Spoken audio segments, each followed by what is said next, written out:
Bismillahirrahmanirrahim. Assalamualaikum warahmatullahi wabarakatuh. Ya. Kembali bertemu di IC Thrill Show. I-nya itu sebetulnya kepanjangan dari sahabat saya Iksanuddin Nursi, Dr. Iksanuddin Nursi. C-nya itu adalah Husnul Mar'iyah. Itulah yang sebetulnya IC Thrill Show. Tapi pada saat yang sama C-nya bisa juga nggak pakai C tapi S. IC. Jadi sebetulnya kami itu dari nama dari YouTube kita itu ya, channel ini IC itu setelah mendengarkan itu kemudian IC. Oh begitu. Karena banyak yang bertanya dipikirnya IC itu apa nggak taunya, dan kita kayaknya juga belum pernah menjelaskan bahwa I-nya itu adalah Iksanuddin Nursi, C-nya Husnul, tapi juga terjemahan SIC, tapi C-nya bukan C sekedar melihat telanjang. Enggak, jadi belajar. Itu bedanya dengan look. Memahami. Itu bedanya dengan look. Look, C itu sudah dengan pemahaman. Ya kan, pemahaman dengan otak kita, akal kita, kolbu kita. Iya benar gitu. Kalau look itu lebih pada posisi materialisme. Jadi yang terlihat. Iya terlihat saja. Iya. Kalau IC enggak. Sampai pada ada yang zahir, ada yang batin. Itu IC, C pengertian C. Nah dari sana dia melahirkan penyadaran. Jadi IC pendidikan. Iya pendidikan. Makanya menggunakan IC itu loh filosofinya gitu. Jadi tidak hanya cuma sekedar transfer of knowledge. Betul. Karena kalau transfer of knowledge Anda bisa ngambil knowledge dari mana-mana. Iya. Tapi insya Allah dengan conversation kita itu bisa muncul pemahaman. Dan kemudian membangun kesadaran. Mencerdaskan kehidupan bangsa. Jadi sebagai bagian dari kewajiban anak bangsa di dalam melaksanakan cita-cita para pendiri bangsa yang termaktub di dalam pembukaan Undang-Undang Dasar 45. Alinea 4 itu, paragraf 4. Begitulah. Oke, sekarang kita bicara tentang kabinet yuk. Kabinet, oke. Kita bicara tentang kabinet. Nanti ini, tapi persoalannya kan skenarionya PS dan anaknya ini itu dilantik. Iya. Situasi yang apa? Dilantik nggak ya? Nggak, ini kan kita asumsinya dilantik kan nih? Ini ada kotak-kotaknya nih. PS-nya dan ini dilantik. Atau PS tidak dilantik tapi anaknya dilantik. Kan kita pernah bahas itu. Iya. Bagaimana kalau kemudian terjadi seperti itu sampai kemudian wakilnya nanti presiden yang menggantikan yang akan memilih atau pasal 8 gitu ya. Atau semuanya nggak dilantik, gitu kan? Sehingga chaos ini terus yang terjadi dan akhirnya perpanjangan. Jadi cita-cita untuk 3 periode atau sampai 2027 itu menjadi cita-cita yang selalu ada kan. Jawabnya kan ya kalau rakyat mau kayak gitu kan rakyat yang milih kayak gitu kan. Tapi dibalik rakyat mau itu apa? Propaganda. Jadi yang saya dengarkan dari kan kita juga dari dulu karena whatever Bang Nursi juga di DPR, jadi kawan-kawan kita kan ya kawan-kawan yang berada di jabatan-jabatan politik gitu ya. Kita juga punya akses gitu. Saya pernah jadi anggota KPU sehingga dengan partai-partai itu juga punya akses kawan-kawan kita yang di partai. Bahkan di istana sebetulnya kalau kita mau juga ada gitu orang-orang istana, dekat-dekat istana dan sebagainya itu ada. Nah, informasi yang dari konsep dari isu tentang keuangan misalnya kan Sri Mulyani ini kawan kita juga, kawan saya juga walaupun masih adik kelas kayak gitu ya. Dulu waktu awal-awal reformasi kan kita keliling juga di 17 provinsi untuk conflict resolution dan economic recovery. Ya, jadi waktu itu kita kerjasama dengan kawan kita yang dari Washington dan dari dari satu Virginia itu kampusnya apa? Kita waktu itu bahas tentang resolusi konflik, constructive conflict management. Itu saya yang the only non economist gitu ya. Waktu itu dengan Sri Mulyani, dengan Pak Sadli, dengan Emil Salim dan sebagainya, keliling sampai 17 provinsi Bang di awal-awal reformasi itu untuk economic recovery dan conflict resolution. Ya. Nah, dulu kan juga banyak kelompok-kelompok yang kemudian membuat skenario. Masih ingat gak dulu skenario A, B, C, D, Z yang akan terjadi setelah reformasi selesai, yang dengan Komnas HAM, dengan ya kawan-kawan saya, termasuk dulu ada Sita Aripurnami, Sita Kayam yang juga masuk di dalam tim-tim yang dibuat untuk bagaimana setelah tim-tim transisi. Nah, kalau kemarin ini untuk keuangannya kan Sri Mulyani nih yang memimpin transisi, tapi juga kemudian yang sekarang jadi wakil menteri keuangan kan di dalam konteks itu. Jadi beberapa karena lama ya antara pemilu Pilpres 14 Februari dan kemudian sebulan diputuskan dan kemudian sampai nanti dilantik di 20 Oktober, ini ada proses lama nih, sudah dibahas itu di rapat-rapat kabinet kayak gitu. Cuma apakah itu menjadi tanggung jawab dari kementerian, dari rezim ini, atau tanggung jawab dari presiden terpilih atau presiden yang dimenangkan oleh MK dan KPU? Bahasa saya kan selalu kayak gitu, karena kalau saya melihat sebagai an electoral kudeta, berarti karena yang terjadi adalah MK dan KPU yang lebih berkuasa.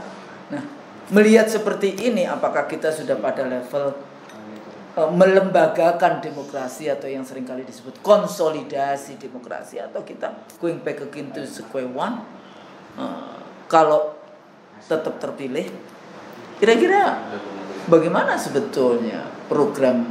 Karena kalau transisi yang dibuat oleh rezim ini, jangan sampai nanti nasib yang janji-janji makan gratis lah, susu gratis lah, yang ternyata di beberapa kejadian, ini rapat-rapat saya di ormas keagamaan mengatakan bahwa ternyata mereka meminta juga itu di lazis ke Basnas, ke Wakaf. Nah, untuk minta jadi yang kasih makan pembiayaan untuk makan gratis dan sebagainya seperti itu.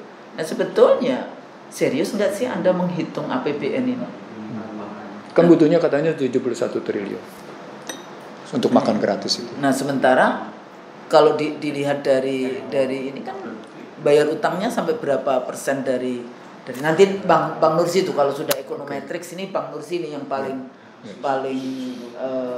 tapi pada saat yang sama kekuatan politik di luar presiden yang dimenangkan oleh MK dan KPU kayak gitu ya, ada kekuatan politik yang lain di dalam konteks itu. Apa yang terjadi dengan social disobedience ya, kekuatan mahasiswa, kekuatan civil society di luar itu. Ini militer di mana nggak tahu ya, polisi posisinya di mana, karena sejak 10 tahun terakhir ini kan polisi ini punya kekuatan sebetulnya juga sejak reformasi, sejak undang-undang dipisahnya ABRI TNI Polri, itu kan polisi menjadi berkuasa. Itu agenda Bilderberger di Toronto dan di Atlanta, bahwa ke depan itu menjadi polisional. Jadi segala sesuatu ketika kepala negara policing. Ya.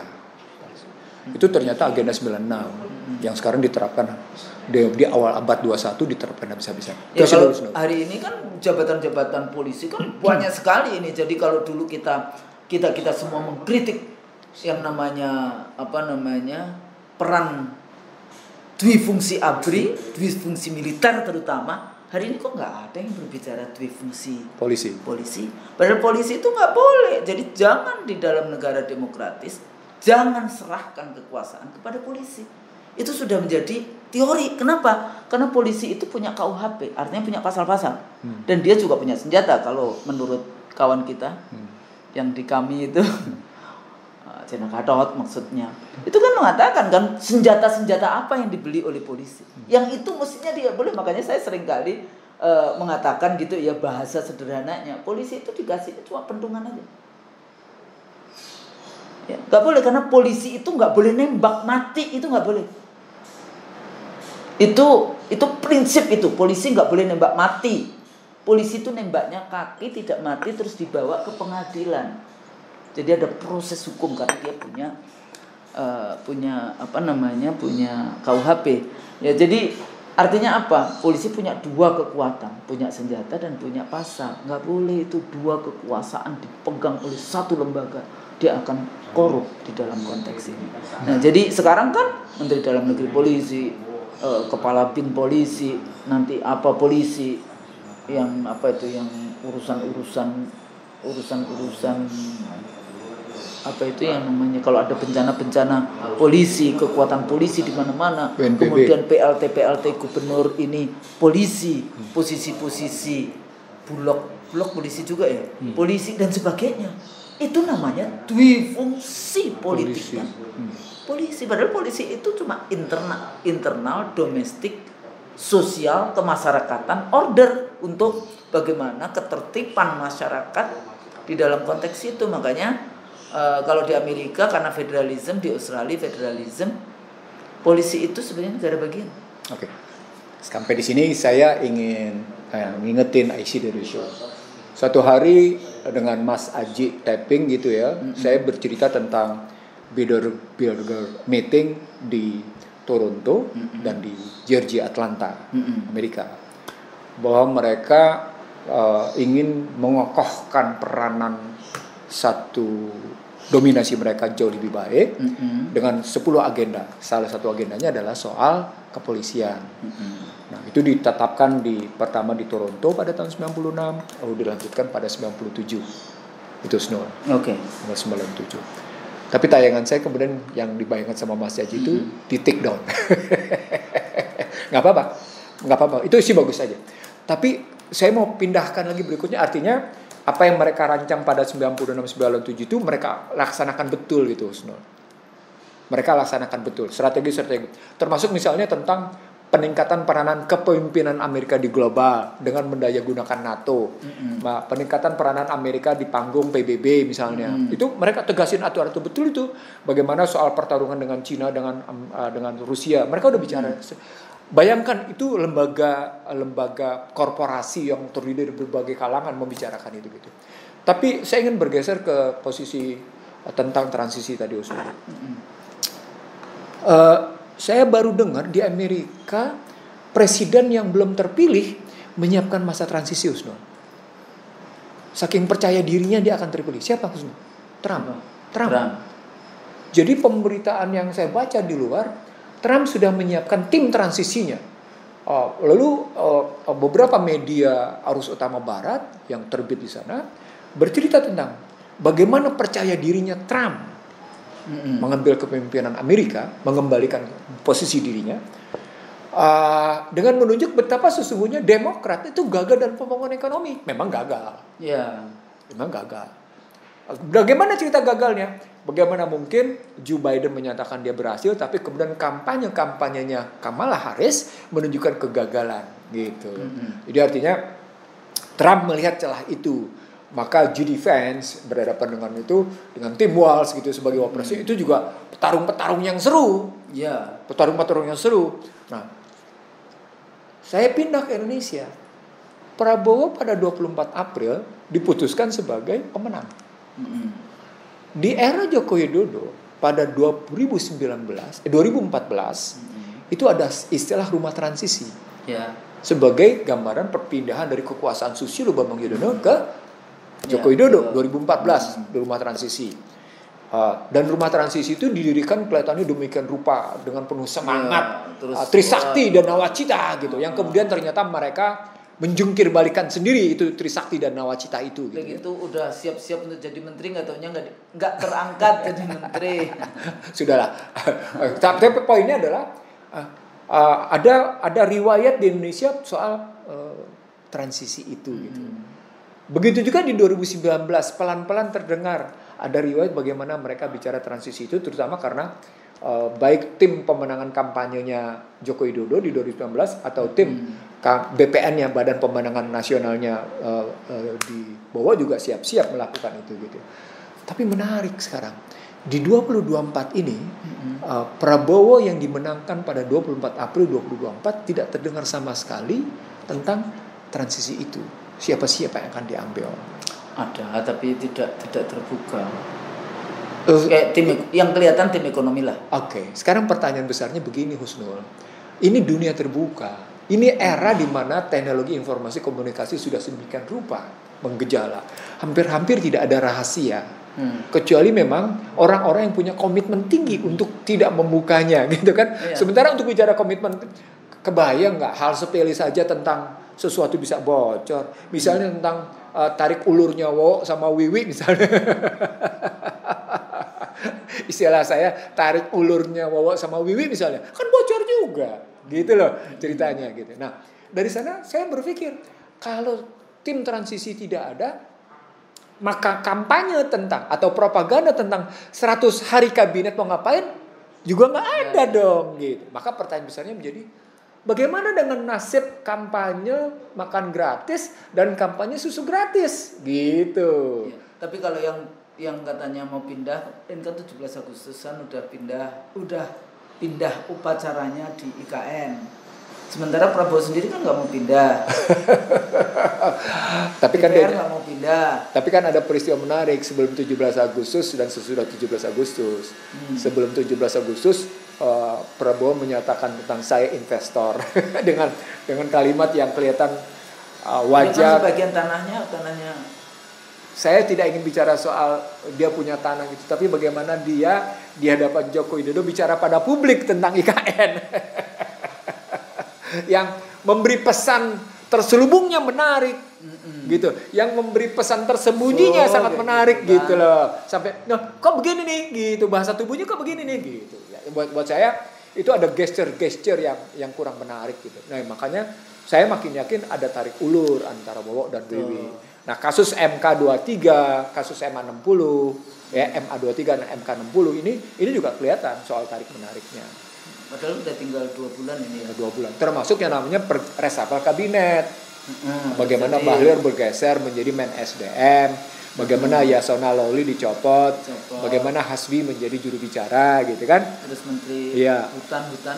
Iya. Jadi artinya menurut saya ada peristiwa-peristiwa tertentu yang mestinya kita cermati. Apakah memang kabinet yang akan dibentuk oleh Prabowo? Kita pernah bilang nih, apakah zakon kabinet atau kemudian jadi lihat di video kita. Apakah memang zakon kabinet atau tetap bagi-bagi? Atau tadi pendekatannya pendekatan apa?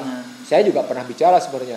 Apakah Anda akan melakukan dengan pendekatan seperti undang-undang kementerian itu dengan 34 menteri segala, atau Anda dengan melakukan pendekatan relasi ekonomi politik dengan melihat sumber daya alam, human capital, bagaimana modal manusia, bagaimana sumber daya buatan, lalu diterjemahkan dalam modal organisasi dan bagaimana diterjemahkan dalam modal kebijakan dan organisasi. Jadi berpikirnya manajemen strategik gitu, perencanaan strategik dibikinnya. Saya nggak tahu aliran berpikir apa yang dipakai oleh timnya Prabowo Subianto dalam rangka merumuskan kabinet ini. Nah, menurut saya ketika masuk ke dalam kajian tentang tidak terdengarnya tim transisi, kemudian tidak terdengarnya 100 hari mau apa gitu kan. Biasanya kan kita dengar 100 hari mau ngapain. Kecuali kita dengar mungkin sekarang soal susu gratis dan makan gratis yang tadi Usno bilang sudah mengundang berbagai lembaga amil zakat, dan sudah mengundang juga Basnas, sudah juga masuk ke dalam mungkin badan wakaf gitu ya. Paling tidak begitu gitu. Saya kira akhirnya ujungnya adalah soal anggaran. Tapi ketika bicara anggaran, saya juga dengar ada tim yang menyediakan khusus bagaimana mengimpor soal susu. Nah, sampai di sini. Iya. Begitu juga soal impor beras. Impor sapi ya, susu.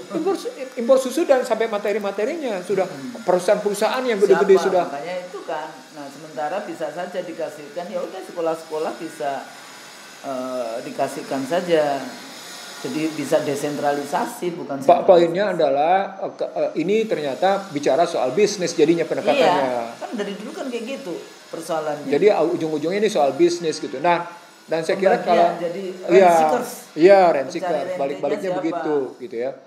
Nah, saya ingin mengatakan begini Husnu.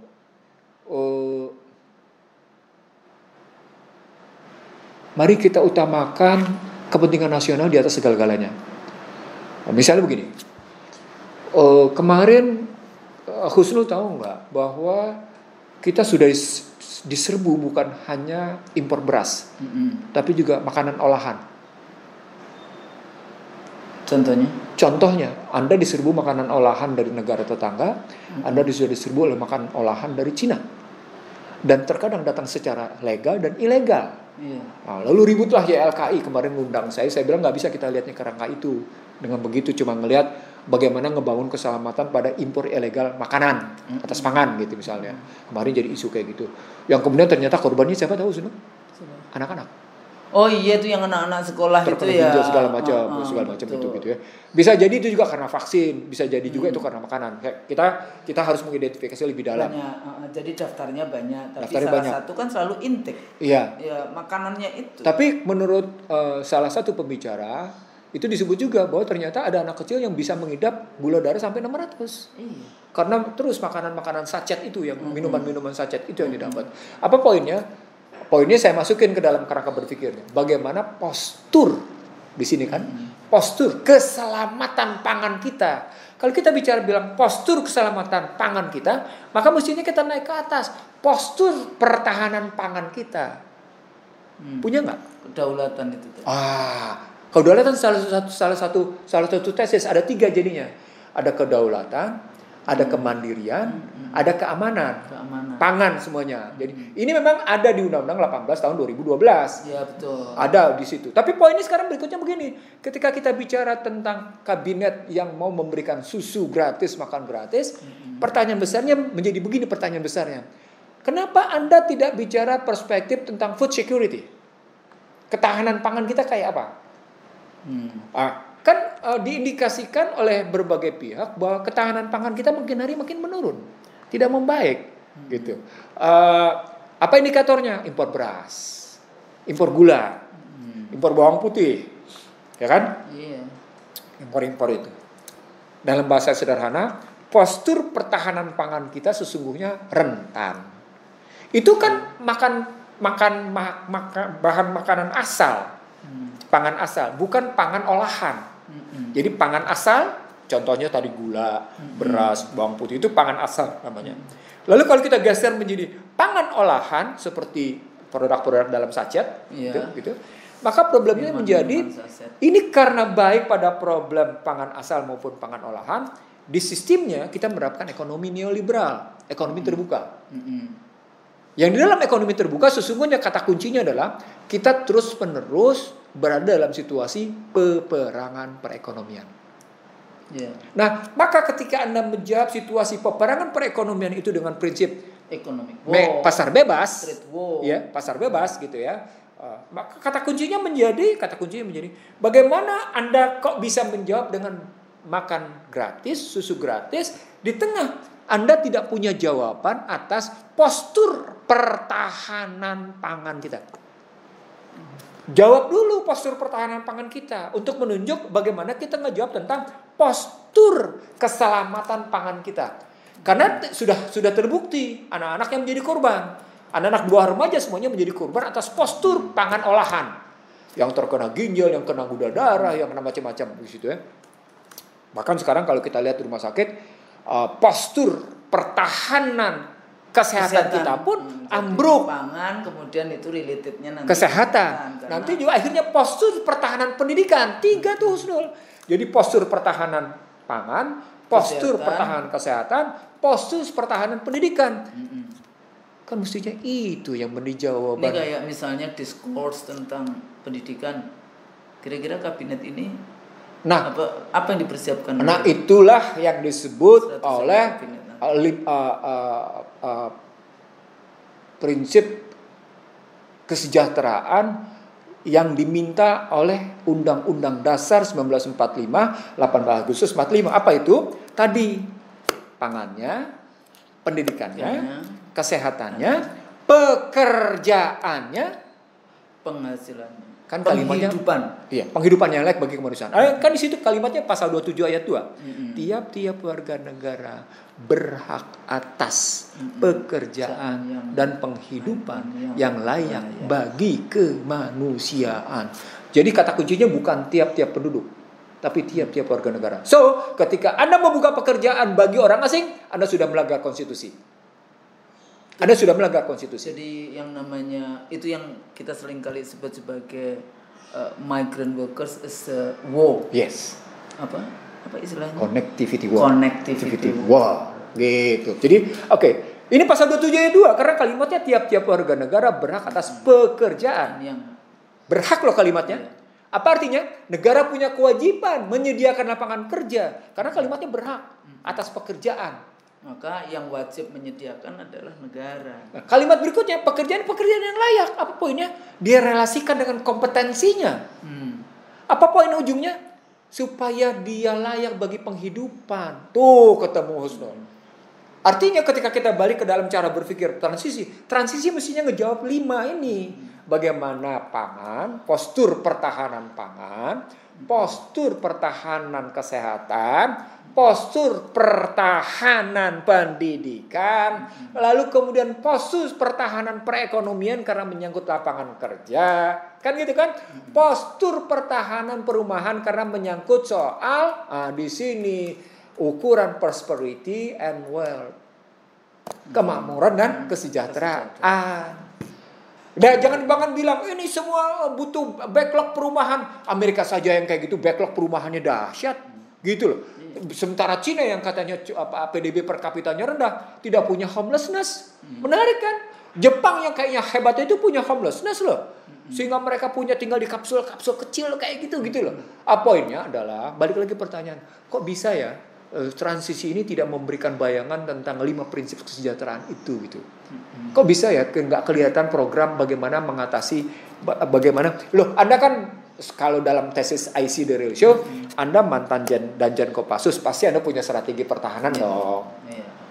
Anda Pangkostrat, Panglima Komando strategi. Panglima Komando. Artinya Anda punya dong strategi ngebangun pertahanan pada yang namanya 5 hal tadi. Sehingga muncul dia dalam transisinya. Nah, kemudian kita pindah ke masalahnya. Itu loh dilantiknya Wamen keuangan. Dilantiknya soal Menteri Bahlil, dilantiknya kembali soal Menteri SDM itu kan.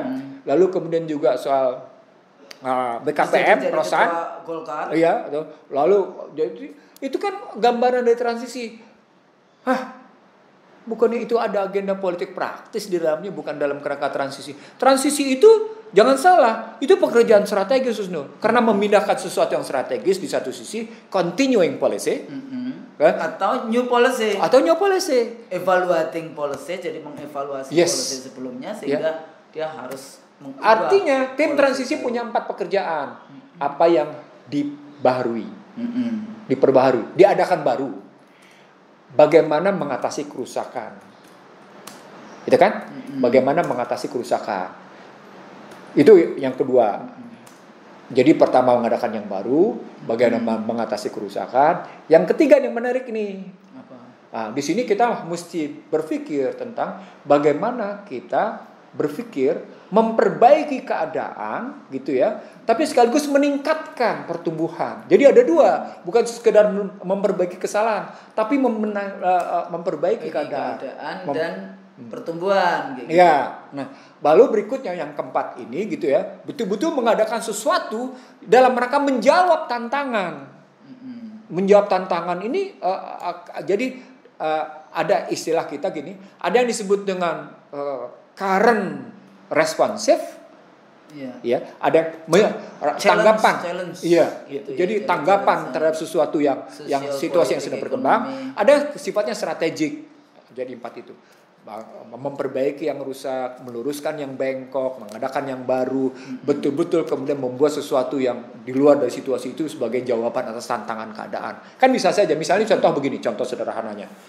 Kalau kita bilang Anda sudah berhasil ngebangun infrastruktur, apakah berarti Anda sudah berhasil menjahit relasi antara sumber daya produksi dan distribusi, contohnya dalam ekonomi begitu? Ternyata kan enggak. Apa indikatornya? Logistic performance index Anda tidak membaik, biaya logistik Anda tidak turun, gitu contoh sederhananya. Contohnya. Lalu ternyata kenapa Anda bilang Anda mau memindahkan pertumbuhan ekonomi di luar Jawa, lalu pembangunan infrastruktur kemarin tetap berpusat di Jawa. Contoh sederhananya begitu. Gitu. Tapi di luar Jawa cuma di satu titik. Iya. Nah, artinya bagaimana pemerataan dari Aceh sampai Jayapura. Lalu Anda bilang, udahlah dalam rangka pemerataan kita pindahkan IKN. IKN cuma punya dampak sedikit dari perekonomian dalam rangka pemerataan. Karena Jawa sudah terlanjur mendominasi sebesar 57 sampai 58% dari pertumbuhan ekonomi. Dari Orde Baru hingga sekarang Jawa tetap mendominasi 57. Sekarang pertanyaan, emang serta-merta Anda bisa memindahkan yang namanya kegiatan perekonomian yang berujung pada velocity of money, perputaran keuangan, itu serta-merta pindah? Nggak bisa. Karena menyangkut soal kegiatan perekonomiannya, kegiatan bisnis dan jumlah penduduknya.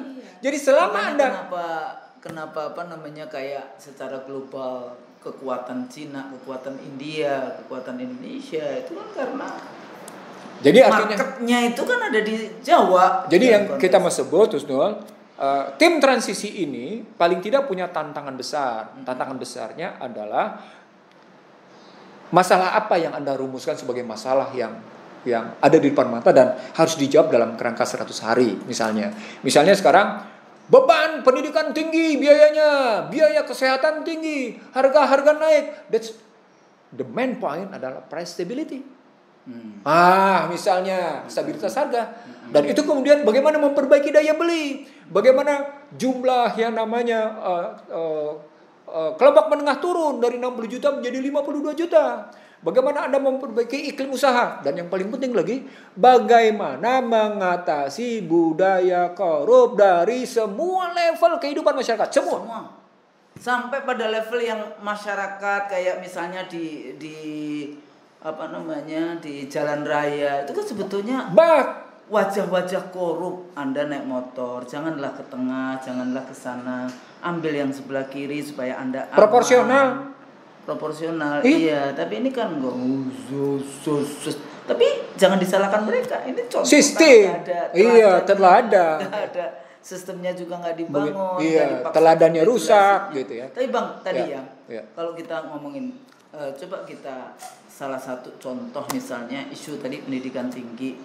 Kemarin kita baru raker nih ceritanya. Ternyata di departemen saya yang namanya dosen itu kan ada yang PNS, ada yang dosen UI karena kita dulu tidak merekrut yang PNS gara-gara kita desentralisasi yang privatisasi otonomi itu tadi otonomi ini pendidikan. Sehingga mahal. Zaman saya kuliah dulu masuk yang semester 1 60.000. Enggak dong, enggak kenal yang 15.000 ya? Enggak, pertama 60.000. Oh, 60.000, saya masih dapat 15.000. Tapi kemudian di semester berikutnya 30.000. Oh iya, berarti yang udah 2 kali, saya masih yang dapat 15.000. Saya 30.000 kayak gitu, kemudian 30.000 kan bayarnya. Yang kayak gitu. Lah sekarang kan sudah 7 juta. Iya. S2 itu sudah hampir 20 juta. S3 juga S2 25. Enggak. Ilmu politik kenapa? Karena dianggapnya ilmu politik itu tidak punya lab. Makanya saya bilang loh, ada labnya politik apa? DPR itu labnya politik, Istana itu labnya politik, KPU itu labnya politik, MK itu labnya politik. Semua kementerian itu labnya politik. Makanya saya bilang gunakan diksi. Betul. Diksinya apa? Gunakan bahwa setiap mata kuliah ada lab supaya bisa ini. Cuma persoalannya misalnya kesos kayak gitu ya, kesejahteraan sosial itu sekarang dia dianggap punya praktikum sehingga dia bisa, tahu nggak berapa S1 14 juta. Nah persoalannya apalagi kedokteran ya kedokteran di UI masih 10 juta sih. Kalau di tapi masuknya berapa miliar? Kenapa? Masuknya berapa? Kalau yang reguler enggak ya. Tapi kalau yang internasional jadi itu ada anak gubernur yang waktu itu sampai ratusan juta. Tapi kalau di swasta, misalnya di Muhammadiyah kayak gitu, karena dia harus membiayai sendiri, itu 400 sampai 450 juta kebutuhannya. Nah, selalu pemerintah diksi yang digunakan katanya, negara mensubsidi mahasiswa kita, itu kita cuma bayar itu katanya 7 juta, tapi sebenarnya biayanya per mahasiswa itu 14 juta. BPP-nya gimana tuh? Pokoknya biaya pokok produksinya gimana? Nah, iya enggak ngerti itu. Nah, saya cuma short beberapa picture gitu ya. Ini loh, acap kali pemerintah ini kalau ngomong tentang price gitu ya, itu tidak pernah terbuka tentang BP-nya. Iya. Tidak pernah terbuka. Nggak pernah. Memang. Dan itu terjadi dari era reformasi, ketika saya sibuk-sibuk bicara tentang berapa sesungguhnya biaya pokok produksi BBM, berapa biaya pokok produksi listrik, biaya sebenarnya biaya pokok produksi dari gabah menjadi beras, semuanya dia hajat hidup orang banyak mesti kita buka. Tapi balik lagi ke Husnul, kalau kita sudah dapat problematiknya begitu gitu ya, bahwa sesungguhnya transisi ini dalam rangka ngejemput 100 hari untuk menunjuk bahwa memang mereka sepenuhnya memenuhi panggilan konstitusi. Kewajiban negara. Gitu. Jadi selalu saya itu paling sebel kalau ada menteri mengatakan, oh ini pemerintah mensubsidi. Halo, it's not subsidi. Semua kekayaan bumi, langit, bumi, udara, di bawah bumi, air, dan udara, kekayaan. Jadi kalau tambahannya begini, bumi, air dan dirgantara serta segala sesuatu yang ada di dalamnya digunakan untuk sebesar-besarnya, dikuasai oleh negara dan digunakan sebesar untuk kemakmuran rakyat. Begitu mestinya. Jadi jangan berpikir bahwa selalu pemerintah merasa kami itu mensubsidi rakyat. Tugas Anda, tugas konstitusi. Jadi jangan 1-2 misalnya nikel diberikan kepada beberapa orang, batu bara beberapa orang, emas beberapa orang, nggak boleh.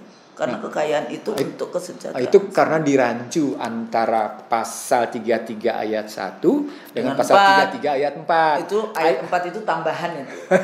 Pasal 33 ayat 1-nya perekonomian disusun sebagai usaha bersama berdasarkan kekeluargaan.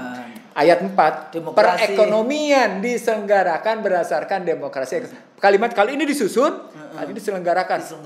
Hello bos. Negara menjadi event organizer.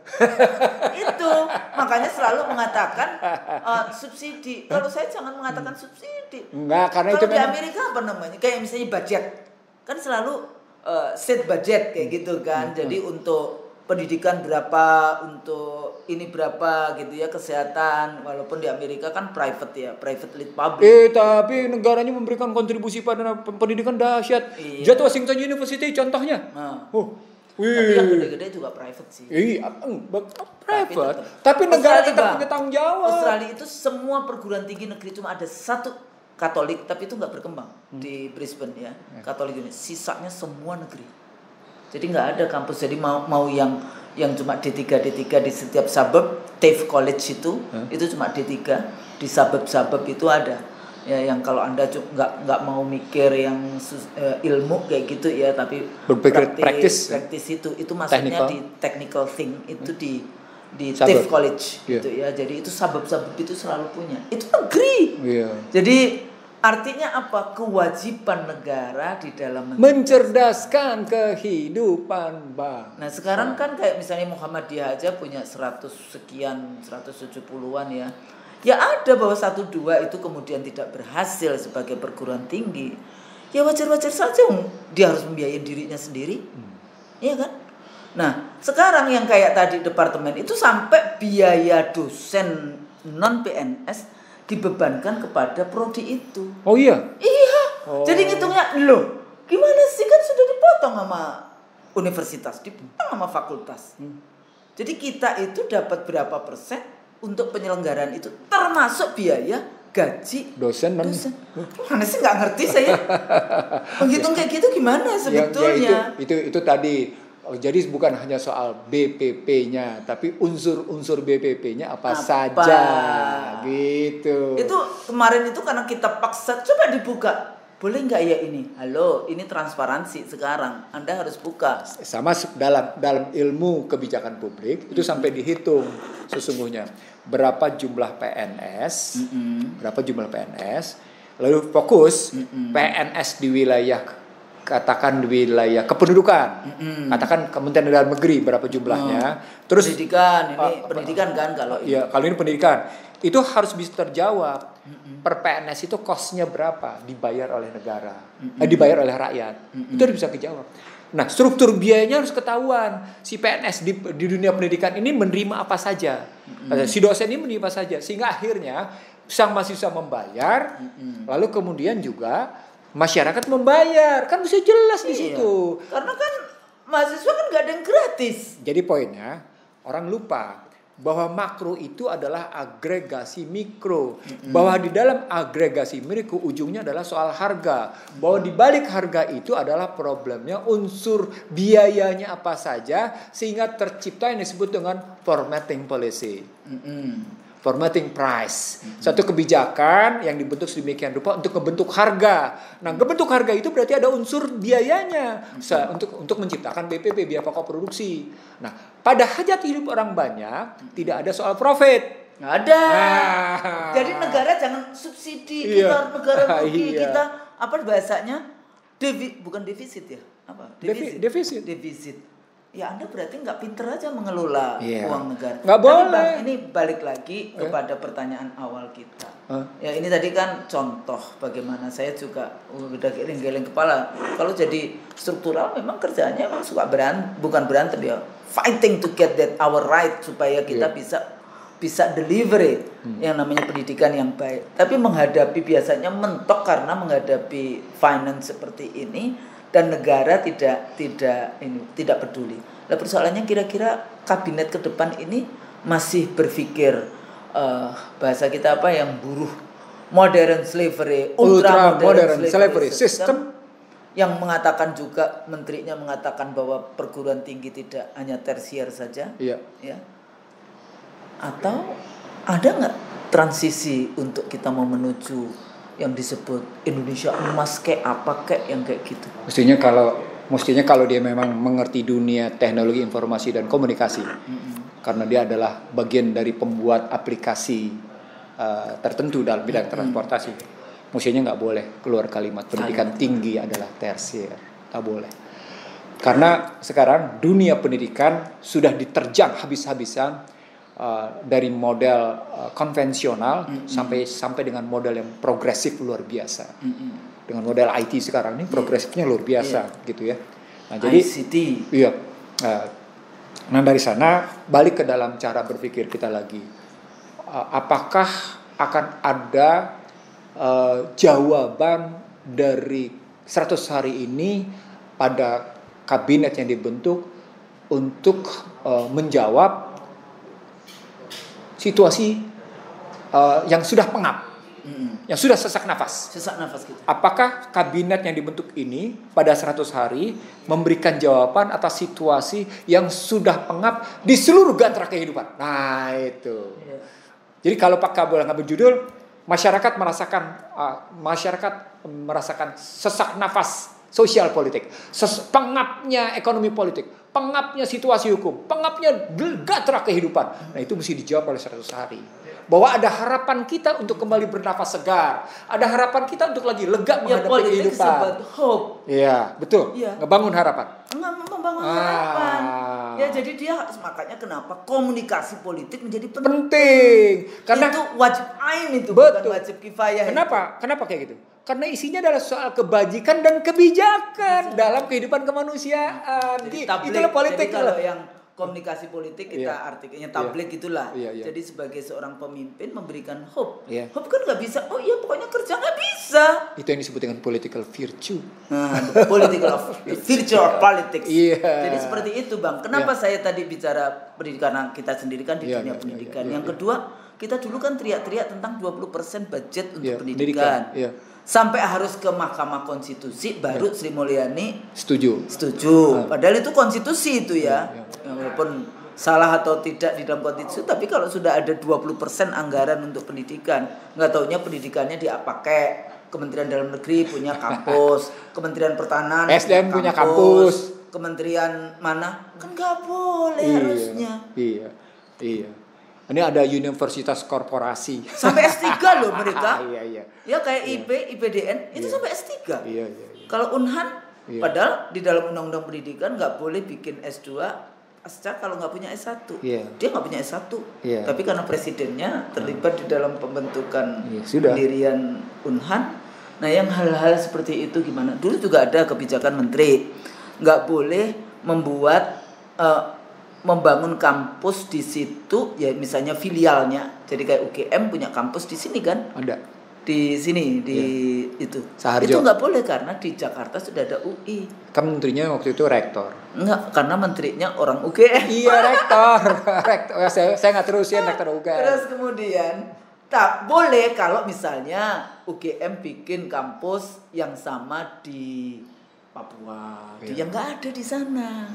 Jadi sesama bis kota dilarang. Kan memburu market. Ya, kayak gitulah. Jadi artinya lagi-lagi ke kasus kita. Ada nggak transisi? Dan kalau kita selalu bicarakan pendidikan, kesehatan, lapangan kerja, karena ini core-nya kan di situ di dalam politik situ. Lu tanggung jawab ini. Kesehatannya, pendidikan kesehatan juga. Pendidikan, kesehatan, lapangan kerja, artinya ekonomi di dalam konteks itu. Iya, jadi ada persoalan pendidikan, ada persoalan kesehatan, ada persoalan pangan, jadi ekonomi. Lalu kemudian lapangan kerja, baru kemudian kita bicara di sini tentang bagaimana prospek ke depan, langkah ke depannya lapangan kerja dan ketimpangan, mengatasi ketimpangan gitu. Nah, ini kita bilang sebenarnya mengatasi ketertindasan, mengatasi kebodohan, mengatasi kemiskinan, gitu kan, mengatasi ketimpangan, berujung tadi mengatasi kehinaan. Nah, jadi paling tidak transisi ini harus bisa memberikan harapan bahwa kita juga nggak mungkin dalam 100 hari kemudian selesai semua, tapi what hopes you can promise to the next presidential membangun harapan, membangun harapan yang jauh lebih baik. Jangan mimpi nawacita Trisakti ternyata lebih buruk. Anda bangga dengan nawacita. Tahu nggak ada hope apa-apa, tahu-tahu IKN muncul. Dulu hope-nya kita punya mobil nasional, nggak ada sampai 20 tahun kemudian. Jadi yang jelas, Anda cerita Trisakti, nawacita, kerja. Buyback apa? Yang Indosat yaitu yang harusnya buyback, malah ngomongin buyback Freeport yang harusnya sudah kembali tanpa harus buyback. Hal-hal yang seperti itu, dan itu membutuhkan nasionalisme yang patriotisme, nasionalisme, keikhlasan di dalam mengurus membebaskan diri dari kepentingan diri, keluarga dan kelompok atas posisi jabatan yang Anda punya. Ulang. Membebaskan diri, keluarga dan kelompok atas jabatan yang Anda punya. Kalau dibilang membebaskan diri nggak bisa, menihilkan dah. Menihilkan kepentingan, menihilkan hold frozen gitu kan. Karena kan kalau saya nggak jadi penguasa, bisnis saya terganggu dong. Jadi kalimatnya di-froze saja, rezeki nggak akan ketukar. Kalimatnya adalah 100 hari kabinet menihilkan kepentingan. Gitu. Saya pikir itu. Itu harus difikirkan. Masih ada 2 bulan. Silakan yang dekat dengan calon penguasa untuk channeling. Kalau nggak bisa tanya kita juga boleh. Kita tuh sangat mudah-mudahan ya, bukan karena sombong. Bukan sedang menawarkan diri, enggak. Kita punya prinsip 3 husnul. Hidup adalah berbagi. Hidup adalah peduli. Life is share. Life is care. Life is forgive. Iya. Never forget but forgive.